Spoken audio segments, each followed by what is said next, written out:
السلام عليكم، مرحب بكم متابعيني في كل مكان. طمنوني عليكم.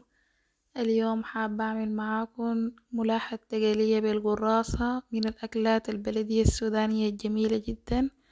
هعملها معاكم بطريقة سهلة وبمكونات بسيطة جدا.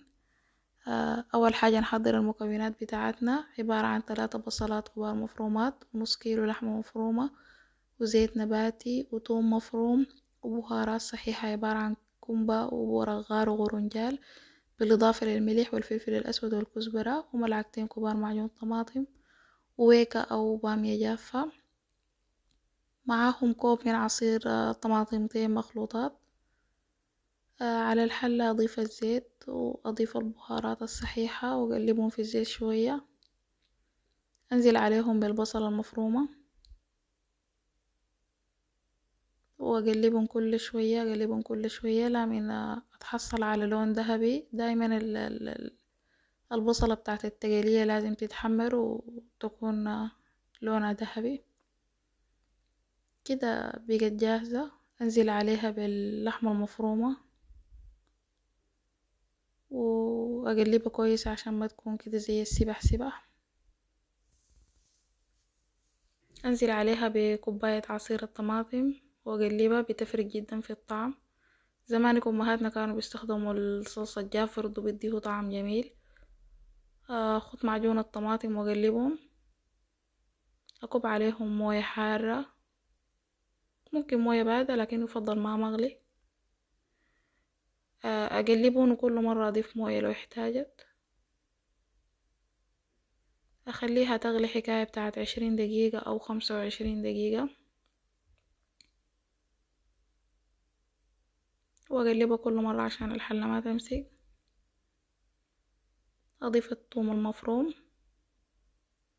ومعاه الملح والفلفل الأسود والكزبرة. ممكن تستخدموا أي نوع بهار تاني انتوا بتحبوه، بس أنا بفضل مع الويكا استخدم الكزبرة والفلفل الأسود فقط. وهنا أدوب البصلة بتاعتي. ما عندي مفراك فعشان كده بستخدم المضرب اليدوي. أنزل عليهم بالويكا الجافة وأحركهم كويس. أتأكد إنه الويكا كلها دابت في الملح. أخليها تغلي حكاية بتاعت 10 دقايق.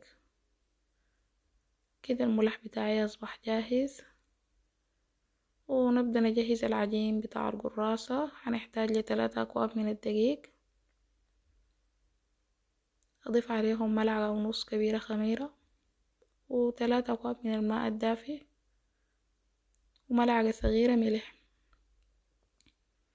أحركهم كويس وأتأكد إنه الدقيق داب وما في أي كتل. أغطيها وأخليها تخمر حكاية بتاعت نصف ساعة أو 20 دقيقة على حسب الجو عندكم. ده شكلها بعد ما خمرت. وأبدأ عوسة عادي. أنا هنا استخدمت الطاولة لأنه ما عندي صاج بتاع عواسة. حتى الكسرة ذاته بعوسة في الطاوة.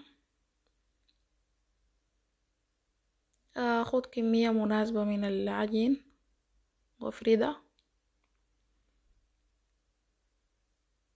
أول ما تستوي الطبقة اللي بتحت أقلبها وأرطبها بشوية بتاعت موية، بيخليها تكون طرية ما تكون جافة. ممكن تغطوها برضو بحلة غطا حلة، وواصل الكمية كلها لما تخلص. والملاح بتاعي طبعا بقى جاهز. أحطه في صحن التقديم. ده شكلها النهائي. بتمنى انه تعجبكم. انا الليلة قدمتها مع القراصة. في ناس بيحبوها بالعصيدة، في ناس بيحبوها بالكسرة.